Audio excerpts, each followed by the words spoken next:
नमस्कार. We the soldier या कार्यक्रमात आपल्या सगळ्यांचे हार्दिक स्वागत. आपल्याला माहितीच आहे, हा कार्यक्रम ज्यांना शौर्यपदक मिळतो अशा शूरवीरांना आपण इथे आमंत्रित करतो. पण आज आपला कार्यक्रम थोडा वेगळा आहे. आज आपण आमंत्रित केला आहे वीरमाता अनुराधाताई गोरे यांना. अनुराधाताई या दिवंगत कॅप्टन विनायक गोरे यांच्या माता आहेत. कॅप्टन विनायक यांना अतिशय लहान वयात ते वीरगतीला प्राप्त झाले. खरोखरच एका मातेवर हे आभाळ कोसळण्यासारखंच आहे. कुटुंबावर कुठली परिस्थिती उद्भवली असेल याची आपण केवळ कल्पनाच करू शकतो. अनुराधाताई, आपले आमच्या कार्यक्रमामध्ये हार्दिक स्वागत. नमस्कार. अनुराधाताईंनी शिक्षण क्षेत्रातही भरीव कामगिरी केलेली आहे. तसेच त्या साहित्यिकही आहेत. त्यांची अनेक पुस्तके प्रसिद्धही झालेली आहेत. कॅप्टन गोरे यांना धारातीर्थी पडून 22 वर्ष होत आहेत. एका मातेच्या मनावर काय आघात होत असतील आपण सांगू पण नाही शकणार. त्यांच्या बलिदानाविषयी आपण काय सांगाल? मला असं वाटतं जसा विनय होता तसे असंख्य जण आज सीमेवर आहेत, म्हणून आज आपण इथे आहोत. खरं तर स्वतःचा मुलगा गमावणं हे तर कोणालाही खूप दुःखद असतं. पण असं आपण म्हणतो ना की मेल्यानंतर कोणी रडण्यासारखं असेल तर मरणातही मजा असते. तसं मला वाटतं ह्या सोल्जरच्या बाबतीमध्ये असतं. ते जातानाही गर्वानी जातात आणि आपल्याबरोबर आपल्या कुटुंबांना, आपल्या गावाला, सगळ्यांना मोठे करून जातात. कारण आपण जसं लहानपणी म्हणतो की मरावे परी कीर्ती उरावे, तसं त्यांचं असतं. कॅप्टन विनायक यांना फुटबॉलची पण आवड होती. ते हॉकी पण खेळायचे आणि त्यांनी चार्टर्ड अकाउंटंटचं शिक्षण देखील म्हणजे अर्ध सोडून ते सैन्यात भरती झाले. हा बदल कसा झाला? नाही, तो उत्तम खेळाडू होता, अतिशय हुशार होता, प्रचंड वाचन करायचा, सायकल पोहणं, ज्याला आपण म्हणतो ऑलराऊंड डेव्हलपमेंट अशी त्याची होती. पण सैन्यात जाणं ही त्याला आवड खूप लहानपणापासून होती. म्हणजे आमच्या सातारच्या घरी एक तलवार आहे, ती गेली की त्याच्यात तो रमून जायचा. तो, त्याचे मित्र, त्याच्यातले दोन्ही मित्र, एक विंग कमांडर म्हणून निवृत्त झाला, दुसरा आता कर्नल आहे. त्या तिघांनी अगदी लहानपणापासून ठरवलेलं होतं की आपण सैन्यात जायचंच. आणि मग एक जण NDA करून गेला, विनय IMA म्हणजे BCom झाल्यानंतर गेला. आणि त्याचा जो तिसरा मित्र आहे तो इंजिनियर होऊन गेला. जायचं त्याला ठरलं होतं आणि त्याप्रमाणेच तयारी, म्हणजे सैन्यात अधिकारी म्हणून जर जायचं असेल ना तर आत्ता माझ्या उत्स्फूर्तपणे मनात आलं आणि मी सैन्य अधिकारी करण्यासाठी प्रयत्न करीन असं नसतं कधी होण्यासारखं. खूप लहानपणापासून तुम्हाला ती सवय करावी लागते, अभ्यास करावा लागतो. आणि तो अभ्यास म्हणजे फक्त पुस्तकी अभ्यास नसतो. मग त्या दृष्टिकोनातून हायकिंग, ट्रेकिंग सगळंच तो करत होता. पोहणं, हे ते, खेळ बिळ सगळंच त्याच्यामध्ये आलं.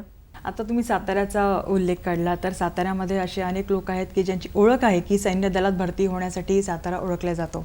तर कॅप्टन विनायकला देखील तिथूनच स्फूर्ती मिळाली का? मध्ये स्फूर्तीमध्ये आमच्या घरात कोणी असं सैन्यात वगैरे नव्हतं. पण ही गोष्ट खरी आहे की सातारा जिल्ह्यामध्ये अनेक जण सैनिक आहेत.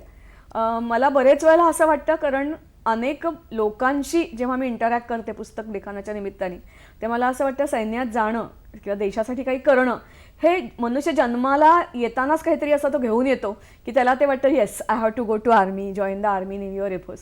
आणि त्याच्याबरोबर आपले जे संस्कार आपण करत असतो ना, म्हणजे स्वतःसाठी प्रत्येकजण जगतो, पण देशासाठी मला काही करायचं आहे हे कुठेतरी लागतं. दुसरी गोष्ट म्हणजे मला सांगायला आवडेल की शिवाजी महाराज याला प्रचंड आकर्षण त्याला होतं. मी मगाशी तुला जसं सांगितलं की वाचनाची भरपूर आवड होती, त्यामुळे सावरकरांची त्यांनी बरीच पुस्तकं वाचून काढली होती. बाबासाहेब पुरंदऱ्यांचं जे पुस्तक आहे त्याचं तोंडपाठ होतं ते. आणि असं मॅझनीचं चरित्र आता लोक वाचणार नाहीत, पण अनेक पुस्तकं वाचून त्याच्यातून एक तयार असं झालं होतं की नाही, स्वतःसाठी नाही, आपल्याला काहीतरी वेगळं करायचं आहे. ते सगळी आपली CA होत आहेत किंवा डॉक्टर होत आहेत, तसं मला नाही करायचं, काहीतरी वेगळं करायचं आहे. आणि या भावनेतून त्याला पहिल्यापासून, म्हणजे आमच्या घरामध्ये मुलं लहान असताना जर कोणी आलं असतं तर सगळ्या भिंतीवर शिवाजी आणि मावळे काढलेले असायचे. त्याच्यात ते कुठेतरी मला वाटतं इनबॉर्न होतं आणि त्यांनी ते साध्य केलं. खरंय. एवढंच. आताच तुम्ही सांगितलं की कॅप्टन गोरे हे जवळपास ऑलराऊंडर असं हे व्यक्तिमत्व होतं, तर ते गिर्यारोहण देखील करायचे लहानपणी होय. असं आम्ही ऐगिवात आहे. होय. त्याबद्दल काय सांगा? म्हणजे खरं बघायला गेलं तर आजकालचे मुलं ना शाळेत पाठवायचं मुलांना एकट्याला तरी घाबरतात, पण पहिल्यांदा जेव्हा तो गेला असा तेव्हा तो 2रीत होता, मग 4थीत असताना गेला, 6वीत असताना तो मनालीला गेला आणि मला वाटते अगदी सुरुवातीला कोणाच्या तरी ग्रुप बरोबर गेला असेल. मग त्याच्यानंतर जेव्हा त्यांनी मनाली ट्रेकिंग हायकिंग हे सगळं प्रशिक्षण घेतलं, त्याच्यानंतर मात्र तो आणि त्याचा कॉलेजचे मित्र जस्ट म्हणजे त्यांनी सगळा अख्खा सह्याद्री पालथा घातला असं म्हटलं तर चुकीचं ठरणार नाही. सगळी कळसूबाई प्रत्येक शिखर छोटेसे पैसे घ्यायचे, काहीतरी धोपटी टाकायची आणि मित्र मिळून जायचे 8-8, 10-10, 15-15 दिवस. तेव्हा मोबाईल नव्हते, फोन नव्हते, काही नव्हतं, पण आमच्या मुलांवर विश्वास होता आणि कदाचित तो काळही थोडा वेगळा होता. म्हणजे आत्तासारखी अनसर्टन्टी एवढी नव्हती, आम्ही पण निर्धास्तपणे पाठवायचो. खूप छान. म्हणजे मला वाटते देश कळायला, जसं आपण म्हणतो ना की मातीत हात आपले ओले झाल्याशिवाय की मातीने मळल्याशिवाय मातीचं मोल कळत नाही, तसं गिरीभ्रमण केल्याशिवाय डोंगरदऱ्या जशा कळत नाहीत ना, तशी डोंगरदऱ्यात राहणारी माणसं सुद्धा कळत नाही. त्या माणसांची ओळख व्हायला सुद्धा हे गिर्यारोहण खूप उपयोगी पडतं. कॅप्टन विनायक यांच्याविषयी आपण काही एक विशेष आठवण जर आम्हाला सांगू शकाल तर? विशेष आठवणी म्हणजे लहानपणाच्या वेगळ्या आहेत, कॉलेजमध्ये असतानाच्या वेगळ्या आहेत, तो जेव्हा IIMA गेला तेव्हाच्या वेगळ्या आहेत, जेव्हा तो काश्मीरमध्ये होता तेव्हाच्या वेगळ्या आहेत. विशेष आठवण म्हणजे मला वाटते आज सगळ्यांना सांगण्यासारखी जी आठवण आहे ती म्हणजे त्याचं पोस्टिंग काश्मीरमध्ये होतं. पहिलं पंजाबमध्ये होतं, जेव्हा पंजाब धुमसत होता. पाठोपाठ काश्मीरमध्ये त्यांनी 3.5 वर्ष काढली आणि तो सगळा अत्यंत अस्वस्थ असा काळ होता. तो जेव्हा इथे रजेवर यायचा, सुट्टीवर यायचा, तेव्हा तो कधीच घरी नसायचा. आम्ही सगळेजण म्हणायचो, काय रे इतके दिवस थोडेसा सुट्टीला आलास नाही, असं कुठे भटकत असतोस? तर त्याचं उत्तर असायचं, I am on the mission Kashmir. म्हणजे आपल्याला तिथली कल्पना नव्हती, ती कल्पना तो इतरांना देण्यासाठी जात असे. आणि तो गेल्यानंतर जेव्हा मोठी मोठी लोक भेटायला यायला लागली तेव्हा मला सिक्रेट कळलं की I am on the mission Kashmir म्हणजे काय आहे. त्या लोकांना काश्मीरमधली स्थिती कशी आहे हे कळण्यासाठी तो जात होता. म्हणजे ज्याला आपण म्हणतो ना की अंतर्बाह्य सेनेनी. तसंच त्याच्या 25व्या वाढदिवसाच्या या दिवशीची सुद्धा आठवण अगदी खूप वेगळी आहे.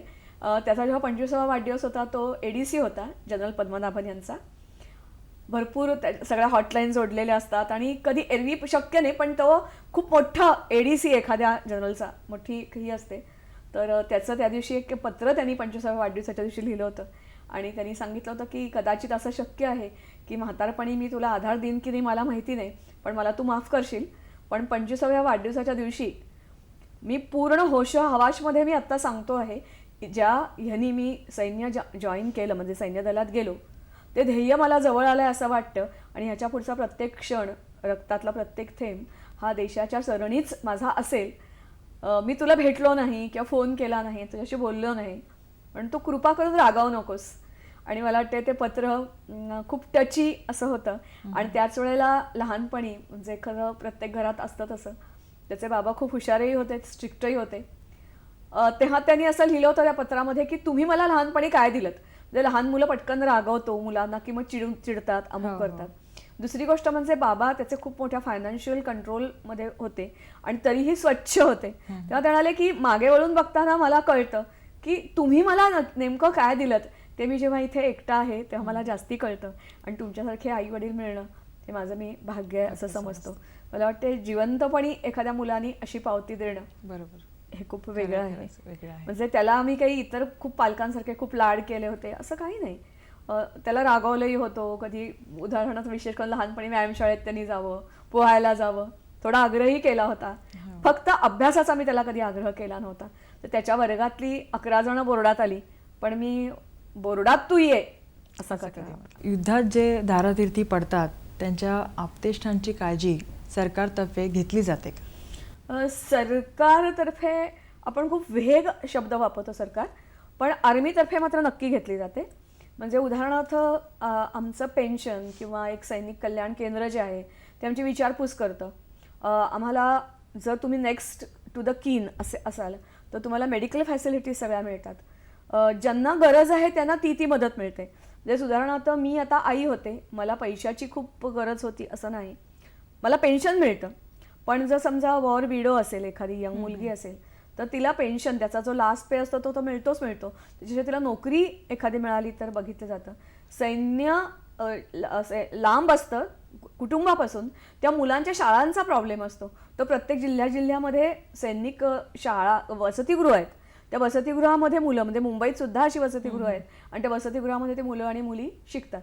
मला वाटतं सैन्य दलामध्ये एकच असतं की तुम्हाला जे गरजेचं आहे ना ते सगळं मिळतं, वाऱ्यावर नाही सोडलं जात. आणि आता तू विषय काढलाच म्हणून तुला आणखीनही एक सांगते. सध्या मी एक पुस्तक लिहिते, क्वीन्स मेरी टेक्निकल इन्स्टिट्यूट, म्हणजे जी अपाहिज सैनिक झालेले असतात 20% आणि जास्ती कॅटेगरी.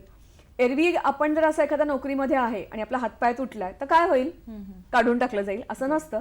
त्यांना शेवटची 2.5 वर्ष तिथे प्रशिक्षण दिलं जातं आणि परत ती, कारण तुमचं यौवन तुम्ही देशाला दिलेलं आहेत ना, मग तुम्हाला असं वाऱ्यावर नाही सोडत ते. आर्मी असून दे, नेव्ही असून दे किंवा तुमचं एअरफोर्स असून दे, तुम्हाला प्रशिक्षण देऊन दुसरं आयुष्य जगायला पुन्हा ते उभारी देतात. त्यांच्या परीनं जेवढं शक्य आहे तेवढं करतात. पण मला असं वाटतं की सरकारने आम्हाला मदत करावी.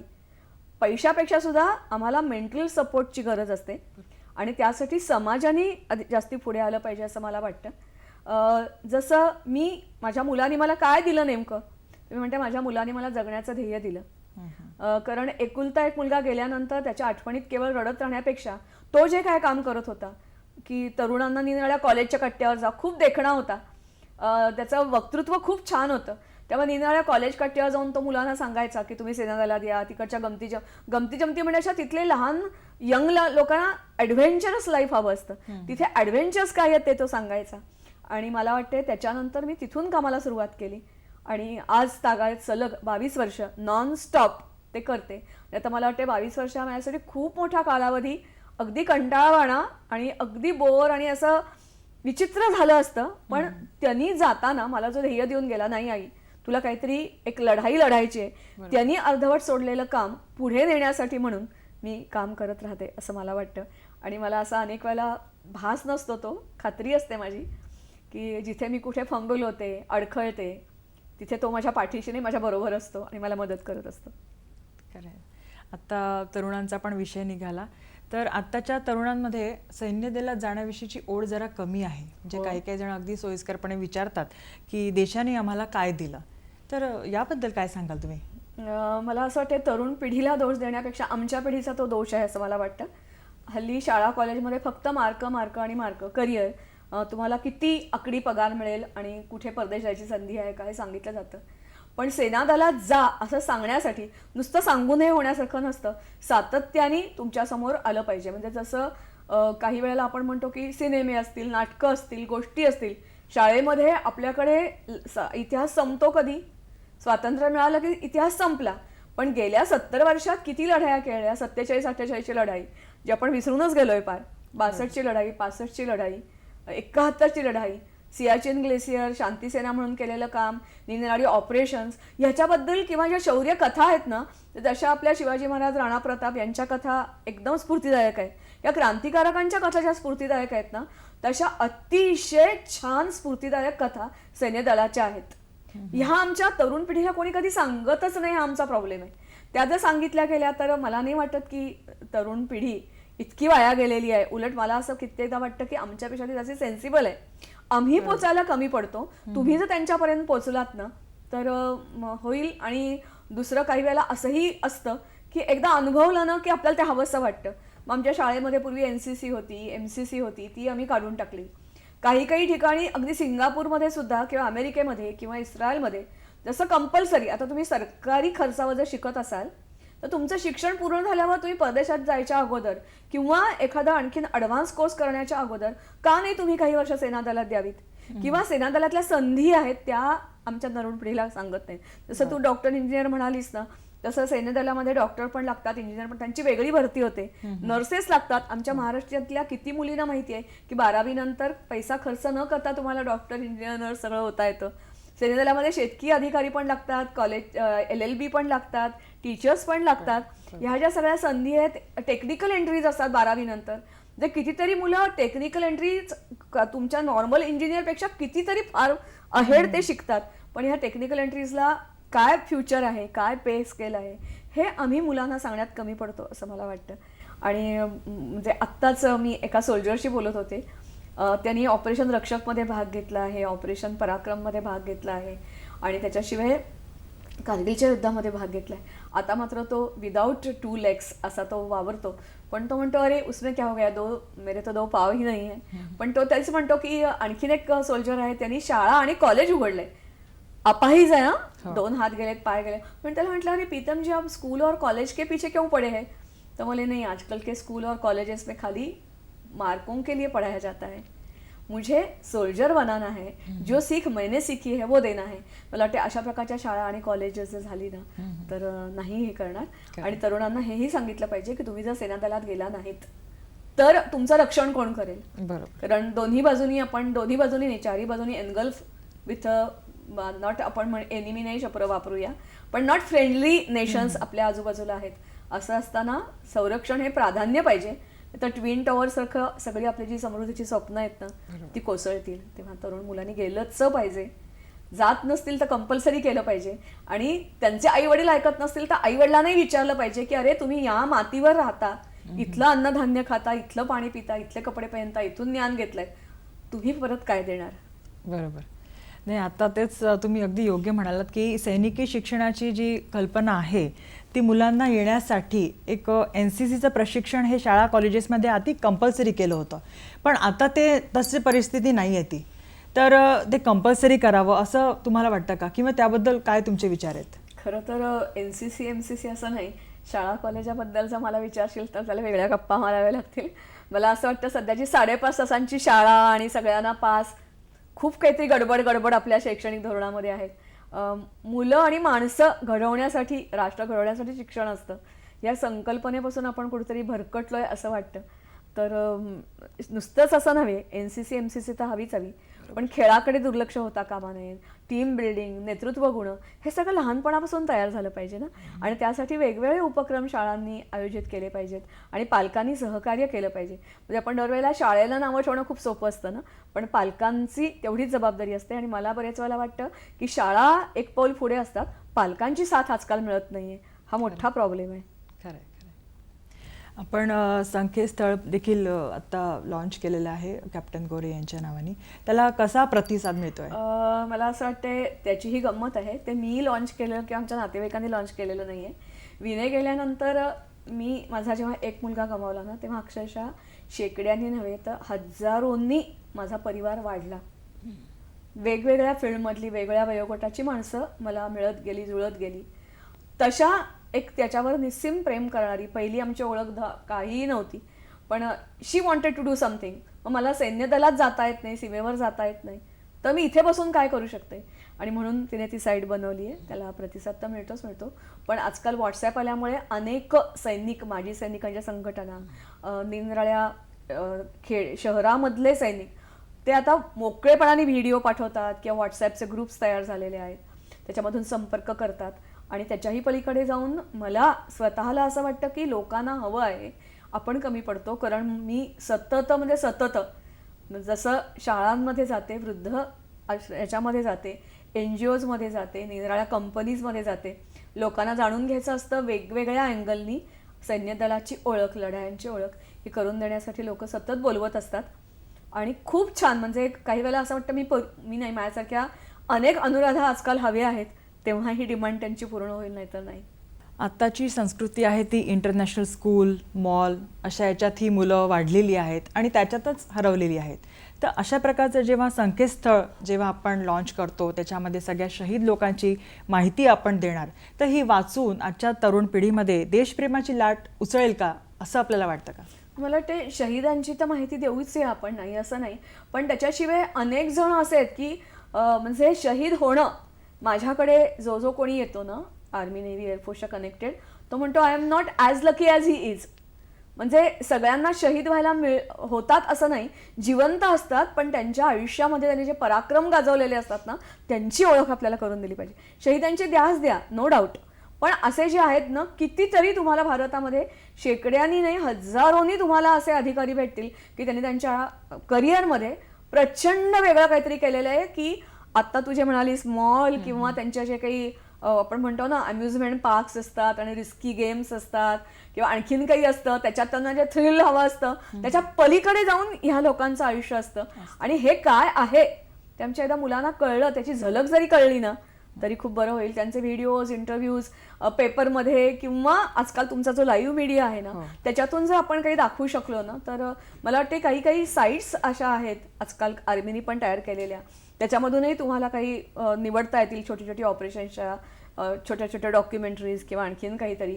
पण मुलांना कळलं पाहिजे, कारण मुलांना माहितीच नसतं. नुसतंच जर तुम्ही शहीद फॅमिलीचं दाखवलं ना तर कदाचित निगेटिव्ह पण परिणाम होऊ शकेल की अरे अशी सगळी मरतात का. म्हणजे माझं पहिलं पुस्तक मी जेव्हा वारसो अभिमन्यूचं काढलं ना तेव्हा माझ्याच आमच्या पलीकडे राहणाऱ्या एका बाईंनी येऊन मला सांगितलं पुस्तक तर खूपच छान होतं, that was the best seller book at that time.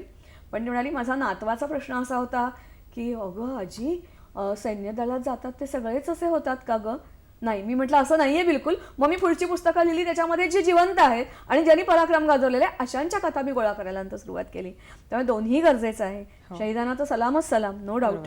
म्हणजे मला वाटतंय काही वेळेला तर 18, 19, 20 वर्षाची मुलं जेव्हा जातात ना तेव्हा ते काही मरण्याचं वय नसतं. पण इतर लोकांनी त्यांच्या बरोबरीच्या मुलांनी तर आपली करिअर काय याचाही विचार केलेला नसतो. आणि यावेळेला ही डिटरमाइंडेड मुलं देशासाठी काहीतरी करू बघतात, जीवाची पर्वा करत नाहीत. त्यांची तर माहिती हवीच हवी, पण त्याच्याशिवाय ह्या ज्या सगळ्या गोष्टी म्हणजे उदाहरणार्थ आत्ता ते जिवंत आहेत परमवीर चक्र विजेते योगेंद्र सिंह, त्यांचं वय किती होतं त्यावेळेला, जेमतेम 18व्या वर्षी त्यांना परमवीर चक्र मिळालं, जिवंत आहेत ते. अशांच्या गोष्टी अनेक गोष्टी अशा असतील त्या सांगितल्या पाहिजेत. बरं, सैनिक म्हणजे फक्त लढाईच करतो किंवा मारामारी करतो असं नाही आहे. सैन्याचे वेगवेगळे अँगल्स आहेत. उदाहरणार्थ आपण ऑपरेशन सद्भावनाबद्दल कधी बोलत नाही. असे जे वेगवेगळे म्हणजे जे कल्याणकारी राज्याची संकल्पना आहे ना, जे ॲडमिनिस्ट्रेशननी काम केलं पाहिजे ते काम आर्मी, नेव्ही, एअरफोर्स रिमोट भागामध्ये करते हेही आपण सांगितलं पाहिजे. म्हणजे फक्त त्याच्यासाठी नाही आहे. किंवा अतिरेक्यांच्या बाबतीमध्ये माझं आत्ता जे पुस्तक होतं परमवीर चक्र आणि ऑपरेशन सद्भावना, ते मी अशाच लोकांना अर्पण केलेलं आहे. कारण प्रत्येक तिथला जो बॉर्डरवरचा सैनिक असतो ना इज रिलेटेड टू ऑपरेशन सद्भावना. ते असं म्हणतात की 10 अतिरेक्यांना मारणं सोपं आहे हो, पण एक अतिरेकी होऊ नये म्हणून प्रयत्न करणं खूप कठीण आहे. आणि ही माणसं करत असतात, फक्त त्याला प्रसिद्धी दिली जात नाही. ही सगळ्या गोष्टी आपल्याला आल्या पाहिजेत समोर. आणि मला असं वाटतं की माझे जे काही आर्मी, नेव्ही, एअरफोर्समधली माणसं आहेत ना त्यांना विचारला गेलं तर ते म्हणतात अरे आम्ही आमचं काम केलं त्यात सांगायचंय काय. बरोबर. पण त्यांनी आता पुढे आलं पाहिजे, कारण त्यांनी काम केलं, त्यांना लहानपण असं मिळालं की काहीतरी ध्येयाने ते गेले. पण आता जर नवीन पिढीने जायला हवं असेल तर माझी त्यांना नम्र विनंती आहे की अरे तुम्ही पुढे या, तुमचे इतके जिवंत छान अनुभव आहेत, प्रेरणादायी अनुभव आहेत. जीवाला म्हणजे जगावं कसं आणि मरावं कसं हे दोन्ही सांगणारे तुमचे अनुभव आहेत, ते आमच्या नवीन पिढीपर्यंत पोहोचले पाहिजेत. तुम्ही बोललात ते फारच छान, आम्हाला आमच्यासारख्यांना बोलवलं, आम्ही लिखाण करू आणि इतरांपर्यंत पोहोचू, पण हे गेलं पाहिजे एवढं निश्चित. तुम्ही अनेक पुस्तकं लिहिलेली आहेत, आपल्या सैन्य दलावर लिहिलेली आहेत, त्याच्याविषयी थोडी माहिती हवी आहे. पहिलं पुस्तक मी लिहिलं तर मुंबईतले मार्टियर्स किती आहेत नाही मला माहिती. मुंबईतला परमवीर चक्र विजेता एकमेव, त्याचं नाव 99.99% लोकांना नाही माहिती. तेव्हा मुंबईतल्या मार्टियर्सवर पहिलं लिहिलं. सगळ्या युद्ध किती झाली तेही आम्हाला माहिती नसतं, त्याच्यावर एक पुस्तक लिहिलं. मग अशी म्हटल्याप्रमाणे निरनिराळ्या सेनाधिकाऱ्यांचे अनुभव, जिवंत अनुभव, मग शौर्य 1, शौर्य 2, शौर्य 3, नंतर गाऊत यांना आरती, ते लिहिलं. 1971चा रणसंग्राम जो होता ना, दॅट इज दी काय म्हणूया आपण की हजारो वर्षात आपल्याला विजय मिळाला नाही असा विजय या 71च्या युद्धात मिळाला होता, त्याच्यावर पुस्तक लिहिलं. आणि मला वाटते आत्ता परमवीर चक्र याच्यावर एक पुस्तक लिहिलं आहे. आणि त्याच्याही पेक्षा महत्त्वाचं सियाचेन, आपण फक्त ऐकतो, त्याच्यावर मी पुस्तक लिहिलं. आणि जेव्हा पुस्तक लिहायला घेतलं तेव्हा मी चाचपडत होते. सियाचीन आपण म्हणतो तिथेच आपण चूक करतो, दॅट इज सियाचेन आहे शब्द. आणि पुस्तक मोठं होत गेलं, कारण मी म्हणत गेले की नाही एवढंच काहीतरी मला नाही लिहायचं. ग्रंथाली माझ्या बरोबर होती, 450 पानांचं पुस्तक झालं. मला असं वाटलं बापरे 500 प्रती गेल्या ना तरी खूप झालं. प्रत्यक्षात उलटं घडलं, आज 4000 पेक्षा जास्ती त्याच्या प्रती गेल्या आहेत. आणि जिथे जिथे मी व्याख्यानांना जाते ना तिथे सगळी सियाचेनची पुस्तकं संपून जातात, कारण लोकांना माहितीच नाहीये सियाचेन म्हणजे काय आहे. आणि तिथे कसा आमचा सैनिक लढतो, तो व्हॉलेंटियर करतो कसा, त्याच्यामध्ये सगळंच वेगळं आहे. तर खूप छान आहे, रिस्पॉन्स अतिशय छान आहे. आता पुस्तकांचाच विषय निघाला आणि मगाशी म्हटल्याप्रमाणे अनुराधाताई साहित्यिक पण आहे, त्यांची अनेक पुस्तके प्रसिद्ध झाली आहे. आणि अनुराधाताईंनी आमच्या विनंतीला मान देऊन त्यांची काही पुस्तकं सह्याद्री वाहिनीला भेट दिली आहेत. त्यांची स्वाक्षरी असलेली ही काही पुस्तकं आपण इथे बघू शकता. मला वाटतं सह्याद्री ही जी वाहिनी आहे त्याच्यापर्यंत, त्याच्या माध्यमातून की सर्व दूर पोचतील अशी मला खात्री आहे. नक्कीच, कारण आपला नक्कीच. हेतूच मुळी तो आहे की राष्ट्रप्रेम जागृत करणं हो, आणि हो. सेनादलाविषयी माहिती माहिती देणं. We the soldiers yes. असं प्रत्येकाला वाटलं पाहिजे, असं वातावरण तयार करणं आणि भारतातला प्रत्येक नागरिक वी द सोल्जर झाला पाहिजे. हो. म्हणजे आय एम द सोल्जर हे म्हणण्यात त्याला प्राऊड वाटलं पाहिजे. म्हणून ही छोटीशी भेट, तुम्ही खूप मोठं काम करताय, माझी छोटीशी भेट तुम्हाला. एक शेवटचा प्रश्न, तुम्ही स्वतः वीर माता आहात, पण जेव्हा माँ हा शब्द तुम्ही ऐकता, हा शब्द तुमच्या कानावर येतो, तेव्हा सगळ्यात पहिले तुमच्या डोळ्यासमोर कोणती व्यक्तिरेखा उभी राहते? खरं तर मी तुला सांगू का की आई म्हटलं की आपल्याला मातृभूमी भारत माताच आली पाहिजे. बरोबर. मला जेव्हा कोणी आई म्हणतं ना तेव्हा मला खूप बरं वाटतं. म्हणजे मी काही वेळेला म्हणते सुद्धा की अरे मला मॅडम म्हणणारे खूप जण असतात, बाई म्हणणारे खूप जण असतात. आई म्हणणारं कोणी भेटलं की असं वाटतं की अरे विनय माझा मला हाका मारतोय. माझी मुलगी अर्थात मला ती अमेरिकेला असते, पण तरीसुद्धा असं कोणी जेव्हा मला म्हणतं ना आई, तेव्हा मला बरेच वेळेला वाटतं अरे माझा मुलगा मला भेटला. खूप छान वाटतं. कारण आईपेक्षा मोठी श्रेष्ठ पदवी मला वाटते जगात नाही. आणि ते आई पण आपण कसं निभावतो, मला माहिती नाही मी काय बरोबर केलं काय चूक केलं, बट मला जो मुलगा मिळाला त्याबद्दल मी देवाची खूप आभारी आहे. त्याच्यासारखा मला मुलगा मिळाला म्हणून मी आज अनुराधा गोरे होऊ शकले, त्याचं नसते होऊ शकले कदाचित. अब तुम्हारे हवाले वतन साथियों.